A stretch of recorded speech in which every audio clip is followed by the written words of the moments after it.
মধ্যপ্রাচ্যে আর ছায়াযুদ্ধ নয়, এবার ইরান ও যুক্তরাষ্ট্র মুখোমুখি সংঘাতের দ্বারপ্রান্তে দাঁড়িয়ে। যে কোনো মুহূর্তে শুরু হতে পারে বিধ্বংসী যুদ্ধ।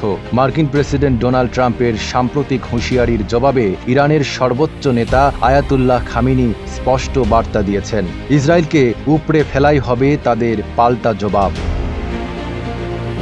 সোমবার ঈদের নামাজ শেষে তেহরানে রেভলিউশনারি গার্ড বাহিনী সহ রাষ্ট্রের শীর্ষ ব্যক্তিদের সামনে দেওয়া বক্তব্যে খামেনি বলেন, ফিলিস্তিন থেকে ইসরায়েল নামক পরগাছাকে মুছে ফেলতে হবে। এটি শুধু রাজনৈতিক নয়, বরং ধর্মীয়, নৈতিক ও মানবিক দায়িত্ব। একই সঙ্গে তিনি মধ্যপ্রাচ্যের সব শক্তিকে ঐক্যবদ্ধ হয়ে শয়তানের বিরুদ্ধে রুখে দাঁড়ানোর আহ্বান জানান। শিয়া বাটার ও ভিটামিন ই সমৃদ্ধ lily glam beauty soap. Lily, always beautiful.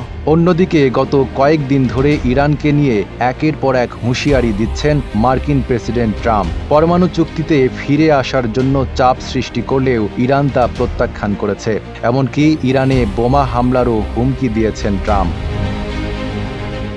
এর পাল্টা প্রতিক্রিয়ায় ইরানের সর্বোচ্চ নেতা যুক্তরাষ্ট্রকেই ধ্বংস করার হুঁশিয়ারি দিয়েছেন। বিপ্লবী গার্ড বাহিনী IRGC জানিয়েছে, মধ্যপ্রাচ্যে অবস্থানরত মার্কিন বাহিনী ও তাদের 10টি সামরিক ঘাঁটি ইরানের নিশানার মধ্যেই রয়েছে। সেখানে অন্তত 50,000 মার্কিন সেনা মোতায়েন রয়েছে, যারা যে কোনো মুহূর্তে ইরানের পাল্টা হামলার শিকার হতে পারে।